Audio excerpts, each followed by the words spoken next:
My name is Julie, and I'm a 27-year-old woman, and recently I got a call from my mother. We hadn't spoken in almost 3 years. She called to ask for my help because my sister and her husband had just gone through something really bad. To give you some background, the man who is now my sister's husband was supposed to be my husband once upon a time. My sister, who's 23, and I'll call her Kelly, got together with my fiancé Jack, who is also 27, on the day of my engagement. Jack and I had been together since college, and after almost 3 years, he proposed to me. He even threw a party to surprise me on the night of our engagement. I remember feeling like I was on top of the world until about 2 p.m. that day. I decided to step out into the backyard to get better phone reception, and that's when I saw my sister and Jack. They were making out so passionately that it took them a few seconds to even notice me standing there, completely shocked. I couldn't believe he would do this to me, especially after almost 3 years together, and on the night of our engagement, no less. When they finally noticed me, they quickly pulled apart, but it was too late. I ran to my car and drove as fast as I could to the nearest hotel. I was in complete shock and trying to process what I had just seen, hoping it wasn't true.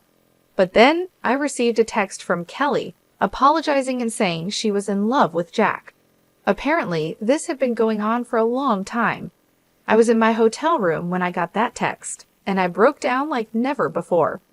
After that, Jack texted me too, saying pretty much the same thing. He told me that he had only proposed to me because he thought that if he committed to me, he could push Kelly out of his mind. Obviously, that didn't work, and it made him want Kelly even more. He said it wasn't about me, but it was about them, and they just knew they were meant to be together. I was just a stand-in, a way for Jack to eventually meet Kelly. I stayed at the hotel for a few days, trying to pull myself together.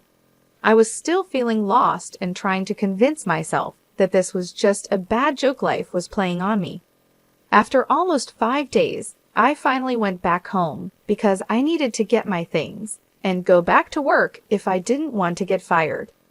When I got home, I realized that my family had been staying with Jack, all under the same roof, waiting for me to return. It might have been touching if it weren't for the reason I left in the first place. Everyone had been trying to text me and get a response from me nonstop after I disappeared, but I hadn't answered a single one of those messages. So when I finally came back, there was a lot of chaos. Everyone made sure to hug me and tell me how glad they were to see me. Even Kelly had the nerve to come up to me with tears in her eyes and give me a big hug when she saw me. I was too shocked to even react and just stood there silently while everyone crowded around me. Finally, when things calmed down, I cleared my throat and told them that I was only back to get my things and move out for good. Jack had been standing there quietly until that point, but when I said I was leaving, he announced that I didn't need to go because he had already packed his stuff and was moving in with Kelly now that everything was out in the open. My family, including my parents, my aunt, and my dad's youngest sister, who has lived with us since her husband passed away, all had big smiles on their faces. There was nothing to smile about, at least not from my perspective. Kelly stood next to Jack, looking at me sadly but still smiling. I couldn't take it anymore and asked my family what on earth they were smiling about because, as far as I could see, there was nothing to be happy about. I was upset because Kelly had just broken up my engagement and taken away my boyfriend of almost 3 years. There was nothing funny or sweet about it. My mother spoke up and told me that they couldn't change the past, but they could accept the future. They believed that the future had Kelly and Jack together, and even though the relationship started with cheating, they felt sorry about it, but wanted me to understand that this was for the best. Kelly apologized for taking my boyfriend, saying she couldn't help falling in love with him. She wished she had told me earlier, so I didn't have to find out this way, but she said they were deeply in love and wanted to spend their lives together. Then they kissed right in front of me, and my mother even wiped a tear from her eyes. I snapped and told them that this wasn't something to be sentimental about. What they were doing was disgusting. To my surprise, my family got annoyed with me and said I was being bratty instead of being happy for my sister. They thought I was making it all about myself and didn't approve of my behavior. I was shocked by their attitude and told them all to get out of my house. I couldn't understand how they were defending Kelly and Jack while making me look like the bad guy, acting like I was overreacting. My father stepped in and told me not to act like a child because things like this happen and I should just accept it. He said I should be happy that my sister found her soulmate instead of being jealous. It felt like they were all acting crazy and I couldn't deal with it anymore. So I said screw it, went into my room, packed some of my things, and left again without talking to them or listening to what they had to say, even as they called my name and told me not to go. I didn't have anything left to say to them because it was clear that they cared more about Kelly and her happiness than about me or what was right and wrong. They were so focused on justifying what Kelly had done that they completely forgot that I had real feelings too. After that day, my family tried to contact me several times, but I never responded because I didn't think I owed them anything. A couple of weeks later, I even received an invitation to Kelly and Jack's wedding, which I obviously declined. All the friends that Jack and I had in common also declined the wedding invitation to support me, and even a few relatives who knew the truth stopped interacting with my family after they learned how I had been treated. It's been 3 years, and I've cut them out of my life completely. They occasionally try to get back in touch by wishing me well on my birthday or New Year, but I always ignored them. I never blocked any of them, though I did remove them from my friends list. Since I have a public account, they could still see what I was up to, which is what I wanted. I wanted them to see that I was living a great life and let them feel jealous. It was a bit petty, but it was the least I could do after how they treated me. Until recently, I had no idea what they had been up to in the last few years. About 5 days ago, my mother called me from a number I didn't recognize. When I answered and realized it was her, I tried to hang up, but she begged me desperately for a chance to talk. She sounded so upset that I agreed to listen for a couple of minutes because I couldn't ignore her completely. She told me that Kelly and Jack had started a business a couple of years ago, but it was failing badly. Their investors were backing out because the business wasn't making any profit. They borrowed more money, but even that didn't help, and now they were deep in debt. Loan sharks were after them, and they were being hounded by everyone from their employees to their investors and the people they had borrowed money from. I lived a comfortable life and could afford to help them out, so my mother turned to me as a last resort, begging me to loan them money to pay off their debts. She wasn't asking for a small amount either. She wanted almost $95,000 to help Kelly and Jack. I asked why Kelly wasn't the one calling me if she needed help and why she was making our mother speak to me instead. My mother explained that Kelly and Jack didn't even know she was asking me for help because they had told her not to. I guess they all still remembered what happened 3 years ago. Kelly didn't want me to know about their situation and wasn't ready to take help from me, but my mother didn't know anyone else who could give them that much money quickly. A couple of months had already passed, and Kelly and Jack were struggling even to put food on the table. My parents and Jack's family were helping as much as they could, but it wasn't enough. They had their own futures to think about, especially since most of my family, including Jack's parents, were retired. That's why my mother, with no other options, had called me to ask for help. I could afford to help them, but I really didn't want to. Kelly was right not to contact me for help because they lost the right to ask anything of me the day they cheated on me. I told my mother that I couldn't help them, and even if I could, I wouldn't. She sounded very upset and told me I was being cruel and needed to think about my family. I reminded her that Kelly and Jack didn't think about me when they had their affair, and my family didn't think about me while they supported them. So I didn't see why I needed to think about them now, I had worked hard to get where I am today, and I wasn't going to just give away $95,000 to two people who didn't deserve it. My mother started crying on the phone, saying she never expected me to grow up to be so selfish, and claimed that my sister and her husband would end up in big trouble if I didn't help them out. I told my mother that it was unfortunate, but I couldn't help them, and then I hung up. Since then, she's been sending me text after text, almost every hour, begging me to reconsider and think about my sister. She keeps saying that this isn't the time for petty revenge, and that Kelly is in serious trouble. She warns that if I don't help her now, I'll regret it in the future. My mother is acting desperate, and I don't know what to say to her because I don't want to feel like the bad person here either. Am I wrong for not helping my sister financially after she stole my fiancé 3 years ago? Update: I finally blocked my family.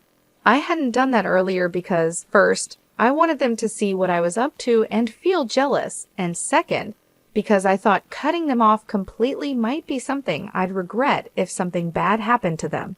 But now, I don't care anymore. I should have removed them from my life 3 years ago. Keeping them around this long was the real petty thing I did. Refusing to help my sister now isn't petty. It's just the logical thing to do. They've already wasted so much money, and I'm sure that even if I gave them the money now, they wouldn't be able to pay it back. $95,000 is a huge amount, and even though I'm doing well financially, that doesn't mean I can just give away that kind of money without expecting it back. If it were a close friend I was helping, I would still expect to be repaid. But these are people who are close to me, and they're definitely not my loved ones. I can't expect them to pay me back, so there's really no reason for me to help them out. It's as simple as that. I talked to a few of my friends about this to get their opinions, and they agreed that I did the right thing by refusing to give them the money not out of revenge, but because it's completely impractical and foolish to expect me to help the very people who betrayed me in the past. Anyway, my mother is now blocked, and she can't contact me to guilt-trip me anymore. I have nothing to worry about, at least that's what I thought. Update 2. Hi everyone. Something really big happened today. I was at work when I got a call from my neighbor. She told me there was a couple outside my house, screaming for me to come out and talk to them. My neighbor said they seemed pretty crazy and had been yelling at my door for about an hour, refusing to leave. I asked her to describe them, but deep down, I already knew who it was. When she described them, it just confirmed my suspicion. It was Kelly and Jack. My neighbor insisted that I come back home to deal with them because she didn't think they were up to any good. Given that it was Kelly and Jack, I knew she was right. So I thanked her and immediately started driving back home because I couldn't risk them getting into my house. Luckily, I got there in about 20 minutes and caught them in the act of trying to break into my house by picking the lock on my door. I pulled up in front of my house and demanded to know what they thought they were doing. I tried to call the police right away, but Jack moved like lightning and knocked the phone out of my hand.